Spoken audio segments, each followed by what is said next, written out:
오늘도 우리 예배 가운데 함께 계신 주님을 찬양합니다. 오늘 예배를 통하여 우리 안에 함께 거하시는 성령 하나님, 참 생명의 법, 성령의 법 가운데 나아가는 우리 모두가 되길 주의 이름으로 축복합니다. 성도 여러분, 우리는 모두 예수 그리스도의 사람들입니다. 우리는 육의 사람이 아니고 영의 사람입니다. 그러니까 육신을 쫓아 살지 않고 영을 쫓아 사는 사람들인 것입니다. 그래서 우리는 하나님의 이 엄청난 사랑과 은혜를 입은 영원한 영생을 소유한 자들인 것입니다. 그렇다면 우리가 더 이상 육신을 쫓아 사는 삶이 아니라 영을 쫓아, 영을 따라 살아가는 사람, 성령의 사람들이 되어야 될 줄로 믿습니다. 그런 사람이 되어야 마땅한데, 그래서 사도 바울은 이렇게 고백하는 것입니다. 나는 날마다 죽노라. 자신의 육신을 쳐서 복종시켜 하나님의 말씀에 순종하려, 그러니까 육의 사람이 아닌 영의 사람답게 살려고 몸부림을 쳤다라는 거예요. 우리가 로마서 7장의 내용에 보면 어떤 내용이 있냐면, 오호라 나는 곤고한 사람이로다. 이 사망의 몸에서 누가 나를 건져내랴. 그러면서 나는 날마다 죽노라. 내 안에 그리스도가 사신다. 오늘 우리 할렐루야 찬양대가 찬양했던 것처럼 내 안에 그리스도께서 사심으로 말미암아 내 삶의 주인은 예수님이다 라고 매번 고백하는 것입니다. 그렇다면 여러분, 우리가 어떻게 그리스도의 사람이 되었는지, 우리가 어떻게 영생을 소유하게 되었는지 우리는 그 사실을 날마다 기억하고 깨달아야 하는 것입니다. 하루는 아버지가 두 아들과 함께 공원을 산책을 나갔습니다. 그런데 공원에 이 풀이 요즘 꽃도 많이 피죠. 꽃이 많고 만발하게 아름다운 꽃들이 피어 있었습니다. 서로 오손도손 이야기를 하며 지나가는데 이 벌이 이렇게 꽃들 사이로 날아다니는 거예요. 큰 아이의 얼굴 옆에 이렇게 별이 이렇게 윙 하고 날아다니니까 이 아이가 당황해가지고 벌을 이렇게 훔친, 이렇게 이제, 무심결에 벌을 떨쳐내려고 했어요.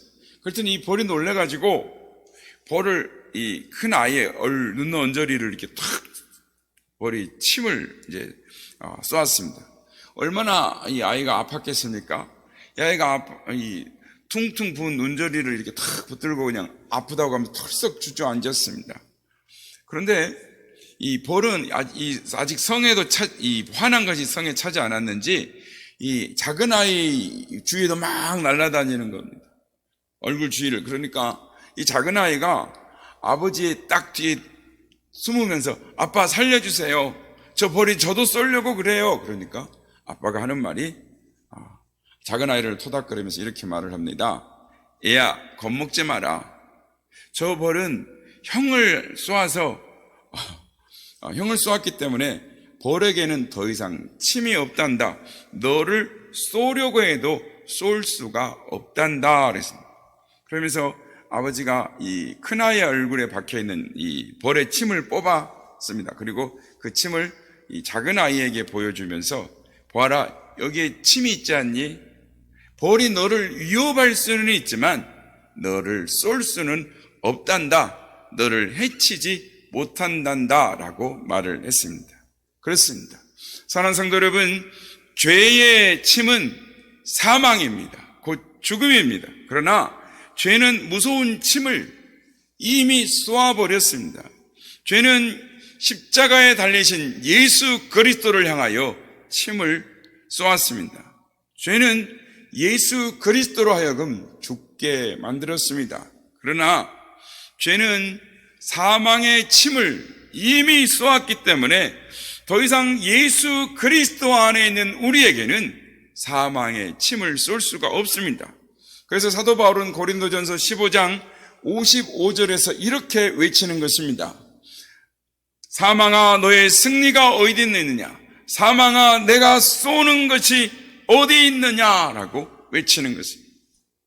그러므로 이제는 그리스도 예수 안에 있는 자에게는 결코 정죄함이 없습니다. 우리는 죄와 사망의 법에서 해방되었습니다.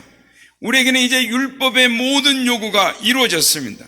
우리는 사망에서 이미 영원한 생명으로 옮겨진 사람들입니다.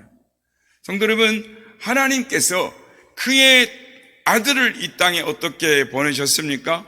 그의 독생자 예수 그리스도를 이 땅에 어떻게 보내셨습니까?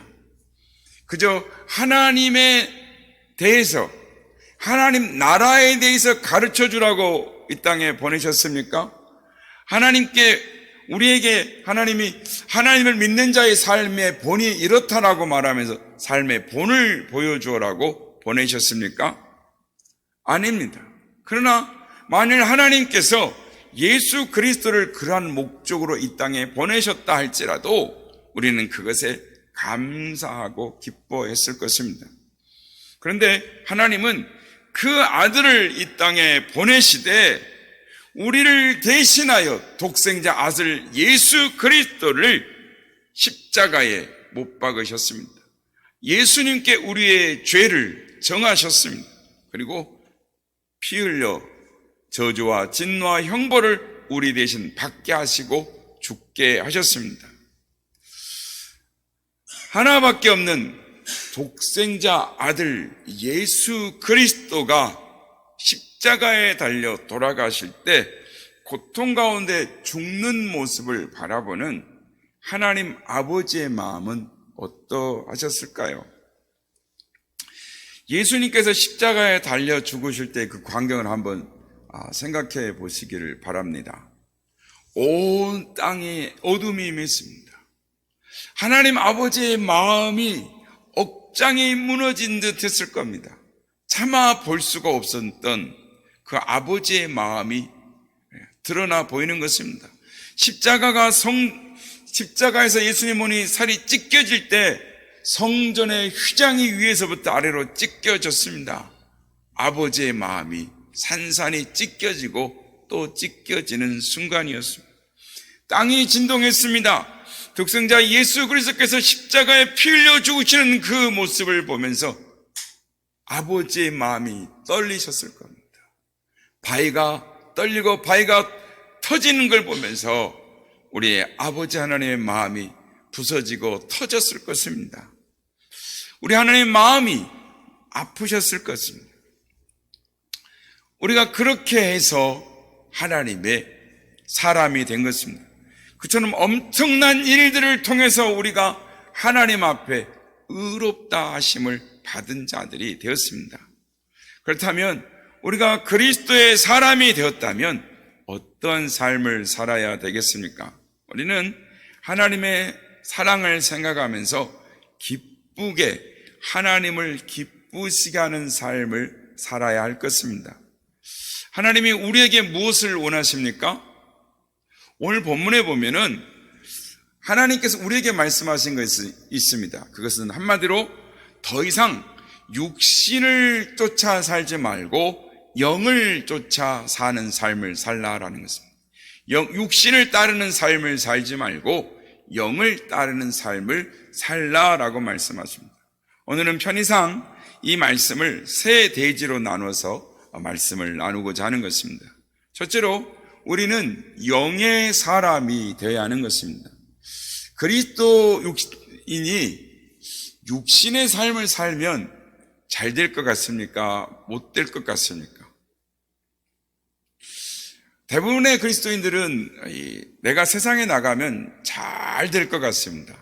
그런데요, 대부분 다 나이가 어느 정도 들면 다 후회하는 말을 하는 것입니다.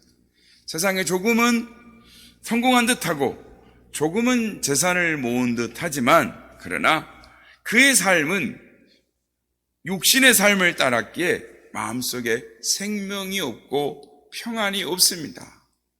그래서 세상의 삶을 살다 보면 후회와 실패가 있음을 고백하게 되는 것입니다. 오늘 보면 5절 상반절의 말씀입니다. 육신을 따르는 자는 육신의 일을 이라고 말씀합니다. 이게 뭡니까? 우리 과거의 모습인 것입니다. 우리가 그리스도의 사람이 되기 전에는 육신을 따르는 자였습니다. 그러니까 육신의 일들을 생각하면서 살아왔다라는 것입니다. 그러나 이제는 달라졌습니다. 5절 하반절 말씀입니다. 영을 따르는 자는 영의 일을 생각하나니. 우리는 그리스도의 사람들입니다. 그래서 영을 따르는 사람, 영을 쫓아 사는 사람, 영의 일을 생각하면서 살아야 하는 사람들이다라는 것입니다. 그리스도인들이 육신의 일을 생각하면 잘 될 것 같습니까? 아닙니다. 6절 말씀, 육신의 생각은 사망이요 영의 생각은 생명과 평안이니라 라고 말씀하는 것입니다. 육신의 생각은 사망입니다. 그러나 영의 생각 속에 생명이 있고 평안이 있습니다. 그래서 예수님은 마태복음 6장 33절에서 말씀하셨습니다. 그런즉 너희는 먼저 그의 나라와 그의 의를 구하라. 그리하면 이 모든 것을 너희에게 더하시리라. 아멘. 우리가 영을 쫓아서 영의 일을 생각하며 살아갈 때 하나님이 우리의 삶을 책임져 주시는 것입니다. 우리의 삶을 평탄하게, 발걸음을 평탄하게 하고 우리의 삶을 형통하게 해 주십니다. 전능하신 하나님이 우리의 삶을 책임져 주시기 때문입니다.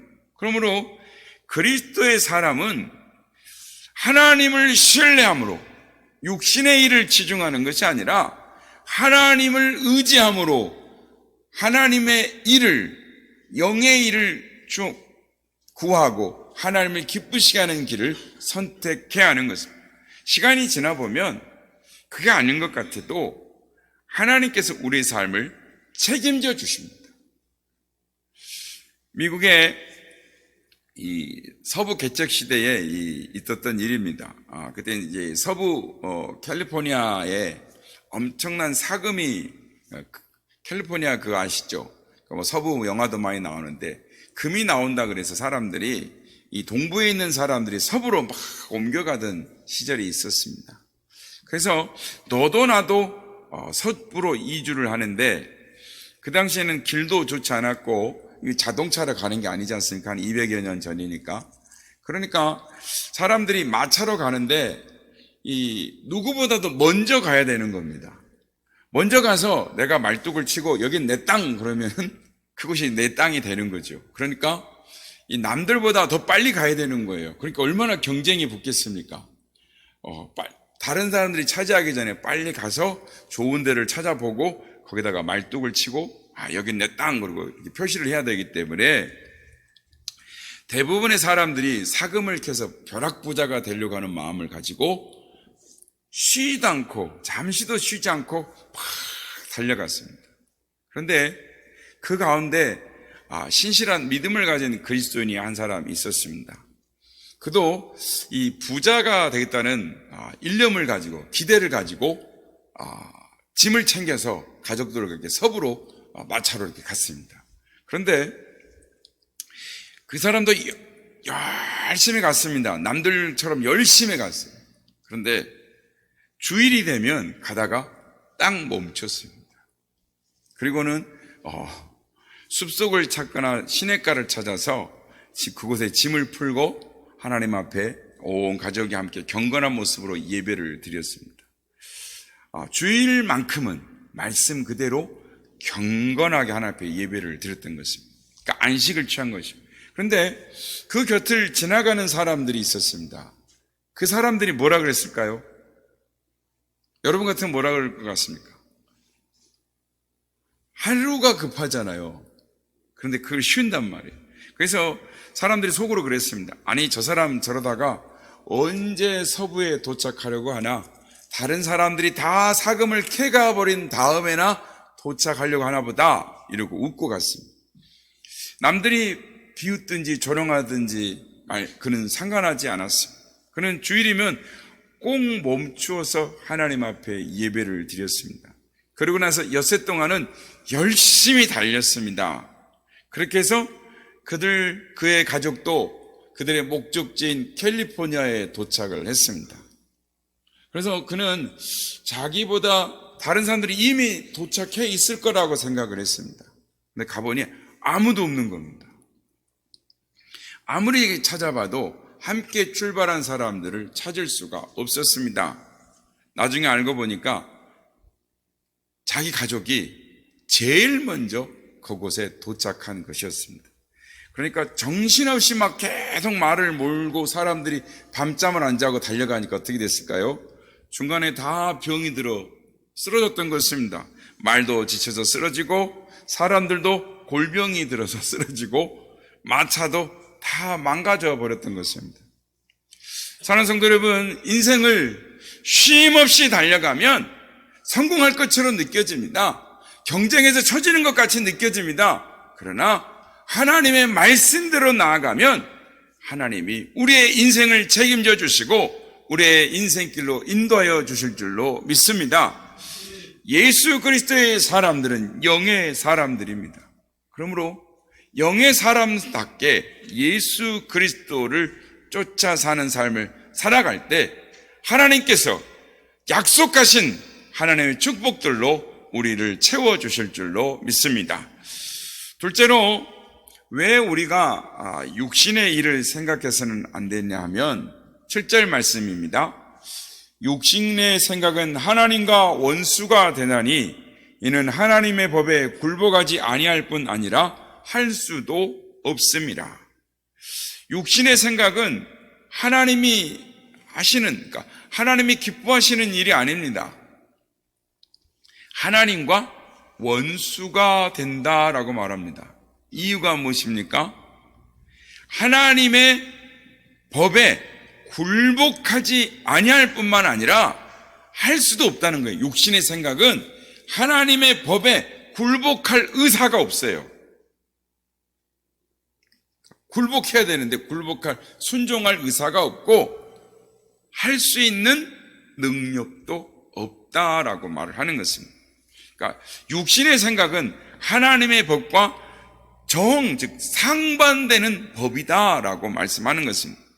예수님의 말씀대로 우리는 두 주인을 동시에 섬길 수가 없습니다.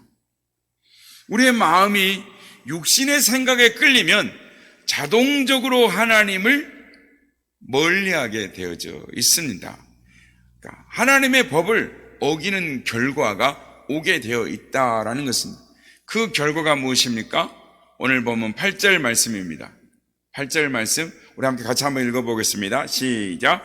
육신에 있는 자들은 하나님을 기쁘시게 할 수 없느니라. 육신에 있는 자들은 하나님을 기쁘시게 할 수 없다라고 말합니다. 그러면 우리가 그리스도의 사람으로서 어떻게 하나님을 기쁘시게 할 수가 있겠습니까? 오늘 보면 7절, 8절 말씀이 있는데요. 그 말씀을 거꾸로 읽는 겁니다. 반대로 해석해서 읽으면 되는 것입니다. 자, 7절, 8절 나와 있는데 뭐라고 되어 있습니까? 육신의 생각은, 이걸 반대로 읽으면 어떻게 되죠?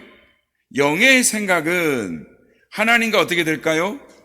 육신의 생각은 하나님과 원수가 되어 있는데 영의 생각은 하나님과 화목하게 되나니 영의 생각은 하나님의 법에 즐겨 굴복하기 때문이니라. 그 결과 영에 있는 자들은 하나님을 기쁘시게 할 수 있느니라. 반대로 우리가 말씀을 읽을 수가 있는 것입니다. 하나님은 우리에게 한 분밖에 안 계시는 독생자 예수 그리스도를 주시기까지 사랑하셨습니다. 엄청난 희생을 치르고 사랑하시고 우리를 그리스도의 사람으로 만들어 놓으셨습니다. 그래서 우리를 결코 포기할 수 없으십니다. 우리를 질투하시기까지 사랑하신다고 말씀하십니다. 그런데 계속 우리가 그리스도의 사람이 되었음에도 불구하고 육신의 사람을 계속 주장하고 하나님의 법으로 돌아오지 아니하면 육신의 생각에 매이면 어떻게 되겠습니까? 하나님은 우리를 사랑하시기 때문에 억지로라도 육신의 생각을 꺾어 영의 생각으로 바꾸시는 하나님이십니다. 영의 사람이 되게 하사 영의 일을 생각하도록 하시는 것입니다. 어떤 교회에 남자 집사님 한 분이 계셨습니다. 부친은 장로님이시고 모친은 권사님이셨습니다. 그는 사업도 잘했고요, 돈도 많이 벌었습니다. 그런데 그는 신앙생활에 하나님 앞에 나아가고 신앙생활에 기뻐하는 것이 아니라 주일날이면 이 업체들하고 나가서 골프장에 가서 골프 치는 것이 그의 낙이었습니다. 그러니까 하나님께 예배드리는 것보다는 세상에 나가서 골프 치고 이렇게 사업 명목으로 나가서 여행 다니고 이런 거를 굉장히 좋아했어요. 하루는 그 교회에서 이 안수 집사를 뽑는 선거가 있었습니다. 당사자는 열심도 안 내고 별 볼 일도 없지만은 아버지님이 장로님이고 어머니가 권사님이시니까 부모님의 얼굴을 봐서 이 사람을 안수 집사로 뽑았습니다. 그랬으면 하나님이 나를 부족하지만 나를 뽑아주셨다라고 하면서 하나님 앞에 나아가야 해야 됐을 텐데, 그래도 정신을 못 차렸습니다. 정신을 못 차리고 육신의 일에만 동분서주하고 거기에만 즐거워하며 집중했습니다. 결국 하나님은 그를 너무 사랑하셨습니다.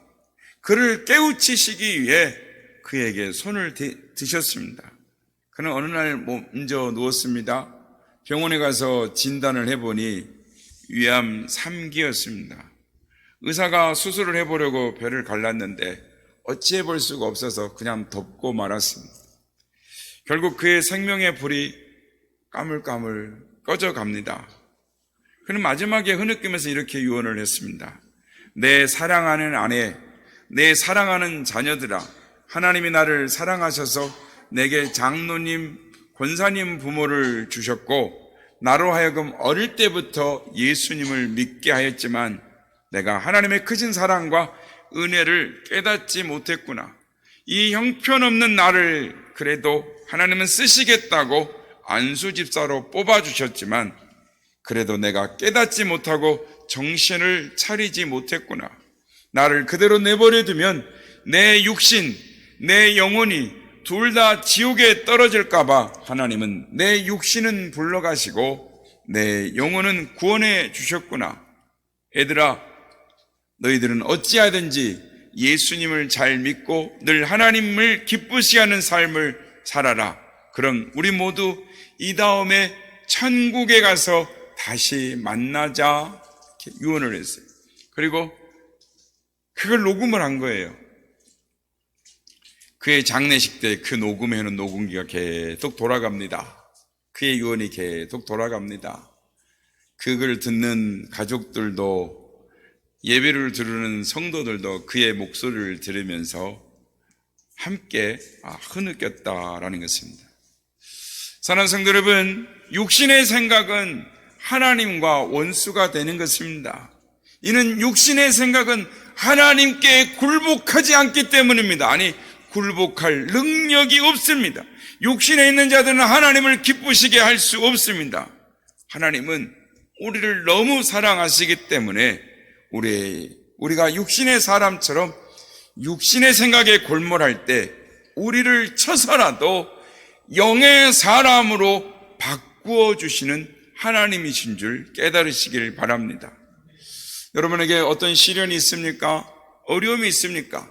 물론 우리가 원치 않는 고난과 시련이 있을 수 있습니다. 그러나 조금만 뒤로 돌이켜서 쳐다보면 우리를 사랑하시는 하나님의 손길이 있음을 깨닫게 되는 것입니다.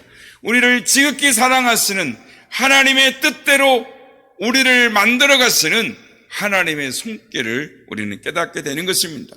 영의 사람으로 바꾸어 주시려고 하시는 것입니다. 하나님이 아직도 우리를 포기하지 아니하시고 사랑하신다라는 뜻입니다.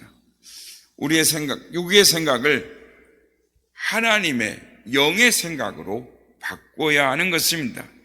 영의 생각만이 하나님과 화목할 수 있습니다.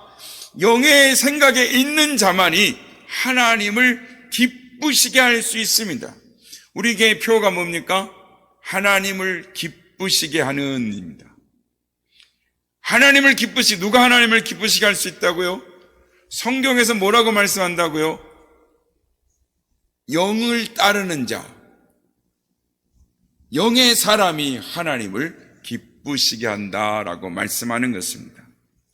하나님은 하나님을 기쁘시게 하는 사람으로 성령의 인도함을 받는 삶을 살아가는 우리가 되게 해달라고 구하며 하나님의 인도함을 받는 우리 모두가 되시길 주의 이름으로 축복합니다. 마지막으로 우리가 육에 속한 자가 아니라 영에 속한 자라는 것을 항상 기억하며 살아야 합니다. 우리는 예수 그리스도 안에 있는 생명의 성령의 법에 속한 자라는 것을 우리는 기억해야 하는 것입니다. 9절 말씀 보겠습니다.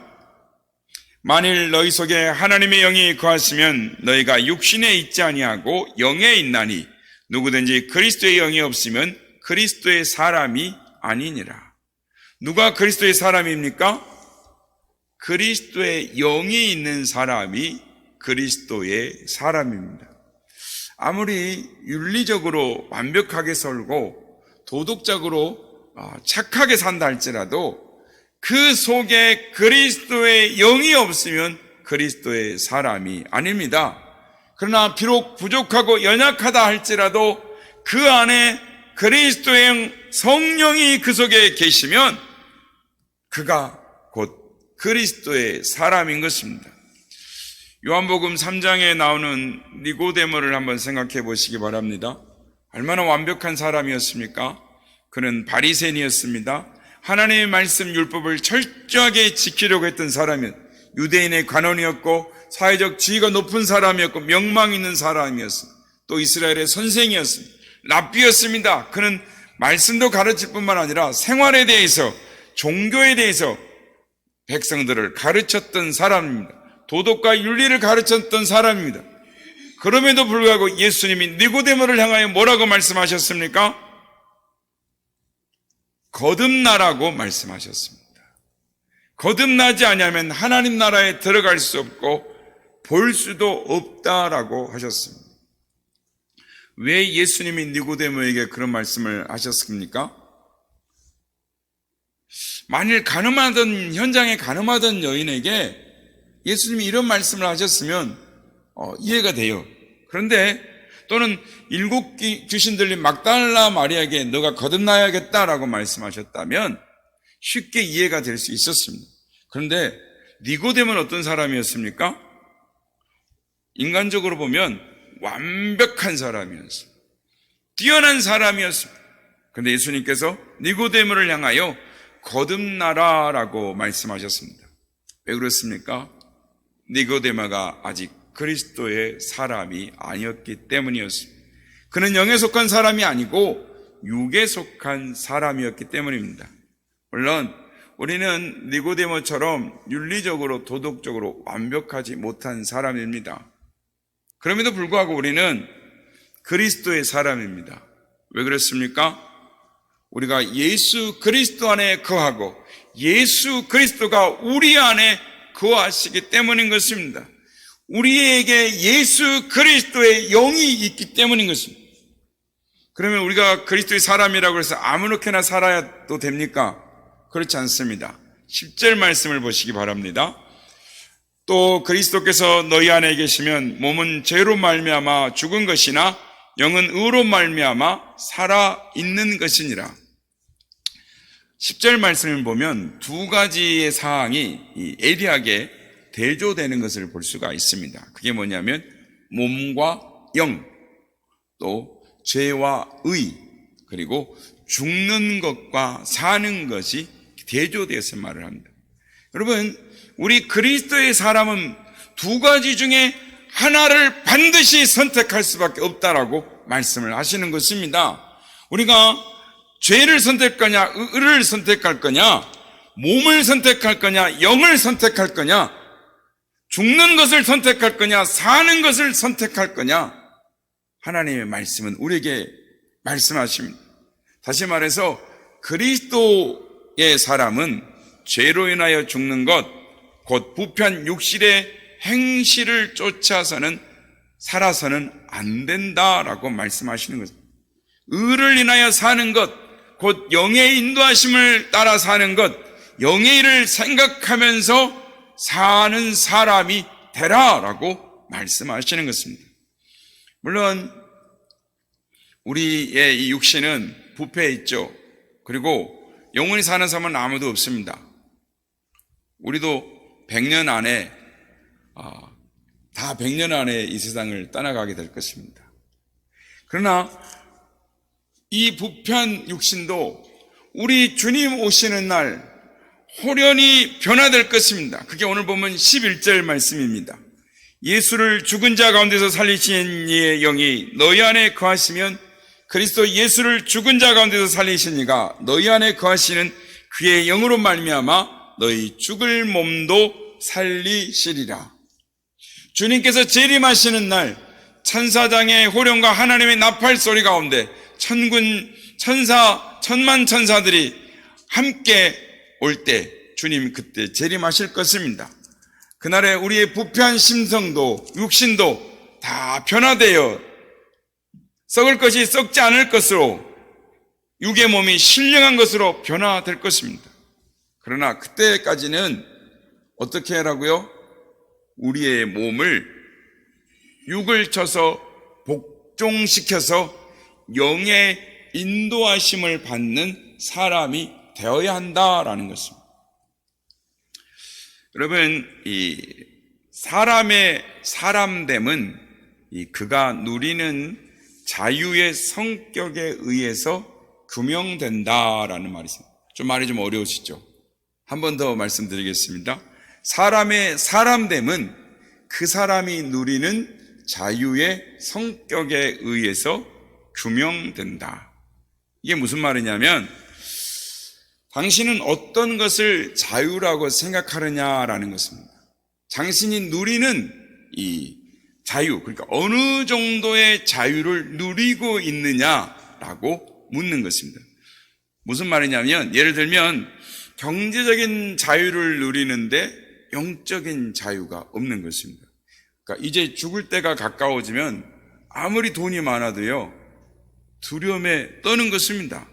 하나님 앞에 갈 시간이 별로 안 남았으니까 두려워 떠는 것이죠. 그러니까 그렇다면 그 사람에는 참 자유가 없는 것입니다. 그렇지 않습니까? 정치적인 자유, 경제적인 자유, 도덕적인 자유, 그 다음에 영적인 자유가 있어야 되지 않겠습니까? 여러분, 여러분이 누리고 있는 자유는 어떤 자유입니까? 하나님 앞에 나올 때마다 고개를 들지 못하는 분들이 있습니다. 우리 예수 믿는 사람들은 다른 자유는 못 누려도 신앙적인 자유만은 마음껏 누려야 하는 것입니다. 찬송가에 나오는 것처럼 옥중에 있는 성도나 양심은 자유 얻었네라는 찬송이 있는 것처럼 나는 예수 안에 참된 자유자입니다라고 고백할 수 있는 거예요. 그렇습니다. 그리스도 안에 있는 자는 양심의 자유, 신앙적인 자유를 누리는 자인 것입니다. 이것이 복음인 것입니다. 나는 자유자다. 그래서 사도 바울이 말하는 것입니다. 신앙이란 바로 죄와 사망의 법에서 해방되었다라는 완전한 해방을 누리고 완전한 자유를 누리는 것, 그것이 그리스도인이다라는 것입니다. 그런데 아직도 오늘날 우리 그리스도인들은 보면 하나님 앞에 나와서 오늘 기쁘셨습니까? 오늘 로마서 굉장히 어려운 본문이다 보니 다들 힘들어하시는 걸 제가 압니다. 그러나 오늘 우리 성도들과 나눠야 됐기 때문에 오늘 예배당에 나오면서 내가 기쁨이 있는가? 야, 주님 감사합니다. 오늘도 하나님 앞에 예배할 수 있어서 감사합니다. 아니면 주여 마음은 온유로되 육신이 약하여 주님 앞에 차마 눈을 들어 볼 수 없어서 주님 내가 죄인입니다 하면서 고백하며 기도했습니까? 우리의 신앙이 좀 질이 달라져야 되는 것입니다. 예수 그리스도 안에 자유한 자가 되어야 되는 거예요. 내가 거룩해서 자유한 것이 아니라 내가 온전해서 자유한 것이 아니라 다만 법이 달라져서 자유한 거라는 것을 우리는 깨달아야 하는 것입니다. 한번 생각해 보시기 바랍니다. 여기에서 여러분이 지금 어떤 마음을 가지고 사시죠? 여러분이 누리는 이 자유의 마음을 가지고 북한으로 가면 어떻게 됩니까? 여러분 거기 가면은 반동분자가 되는 것입니다. 거기에 있는 반동분자가 이쪽으로 내려오면 어떻게 됩니까? 애국자가 되는 것입니다. 거기서 충성을 다하고 훈정을 주렁주렁 달고 거기서 소위 유공자, 즉 이 공산주의 동무가 한국의 이 남한에 내려오면 그는 죄인인 것입니다. 반공법에 걸려요. 보안법에 걸려서 죄인입니다. 똑같은 사람인데 어떤 사람은 훌륭한 국민이라 하고 어떤 사람은 간첩이라고 잡는 것입니다. 여러분, 사람이 달라진 건 없습니다. 법이 다른 것입니다. 법이 바뀌면 달라지는 것입니다. 사람은 그대로지만 법이 바뀌어진 것입니다. 내가 어느 법에 속하느냐가 중요한 것입니다. 어느 법에 속하느냐, 그리스도의 법에 속하면 은혜의 사람이 되고 율법에 속하면 죄인이 되는 것입니다. 바울이 깨달은 진리가 여기에 있는 것입니다. 그래서 사도 바울은 우리에게 지금 묻는 것입니다. 당신은 지금 어느 법의 편에 속한 사람입니까? 여러분 어디에 속한 사람입니까? 지금도 죄와 사망의 법에, 율법에 속해서 지금도 허덕이고 있다면 그는 영원히 죄인인 것입니다. 그런데 이제 율법으로부터 벗어나 은혜의 법, 그리스도의 법을 따르게 될 때는 그 순간 그는 영원히 자유한 것입니다. 그래서 내가 예수 그리스도 안에 있기 때문에 오늘도 하나님 앞에 나와서 나를 자유케 하신 주님, 나에게 생명을 주신 주님, 생명과 권세와 능력을 주신 주님 감사합니다. 주를 찬양합니다. 나를 그리스도의 법, 생명의 성령의 법 안에 나를 세워주셔서 감사합니다. 찬양할 수 있는 것입니다. 사랑하는 성도 여러분, 여러분은 영의 사람입니까? 육의 사람입니까? 육체 본능의 주도로 살아가십니까? 아니면 영을 따라 살아가는 삶을 살고 계십니까? 우리는 매일 연약해서 늘 넘어지고 쓰러집니다. 항상 죄악 가운데 있습니다. 그러나 우리가 성령님을 함께 하심을 믿고 매 순간순간 성령 하나님의 인도하심을 구하며 나아갈 때에 우리의 육체의 욕심을 따라 살지 않고 영을 따라 살아갈 때에 부활하신 주님, 우리와 함께 하신 성령 하나님이 함께 하셔서 우리를 하나님이 예배하신 생명의 길, 다시금 하나님을 찬양하는 생명과 평안의 길을 가게 하실 줄로 믿습니다.